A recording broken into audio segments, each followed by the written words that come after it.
তো আজ সকালে ঘুম থেকে উঠে দেখলাম আমার আব্বু পুরি আর তরকারি নিয়ে এসেছিল, সেটা দিয়ে নাস্তাটা কমপ্লিট করে নিলাম। আর বাইরে এসে দেখলাম আমার মা কাঠকুটো গুছাচ্ছে, কারণ বর্ষাকাল এখন যখন তখন বৃষ্টি আসতে পারে। আর মা বলল বাগানে ডাব কাটছে, যাও ওখানে। তো আমি সেখানে যাচ্ছিলাম। আর আমার বাড়ির পিছনে কিছু গাছ লাগানো ছিল, সেটাই শেয়ার করছিলাম আপনাদের সঙ্গে, যেমন কারি পাতা, ধনে পাতা, বাংলাদেশ ইত্যাদি। আর যেতে যেতে আমার জুতোটাও ছিঁড়ে গেল। তো এখানে যে ডাবগুলো দেখতে পাচ্ছ, এগুলো সব বিক্রি করে দিয়েছি, কারণ আমাদের বাড়িতে এত ডাব কে খাবে। আর পুকুরের দিকে এসে দেখলাম আমাদের ক্যামেরাম্যানটা নারকেল আর যে পাতাগুলো পড়েছিল সেগুলোই তুলছিল, তারপরে আমি একটু হেল্প করলাম।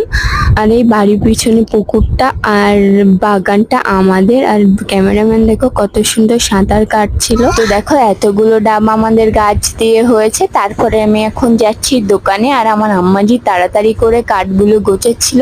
তো বাই বাই।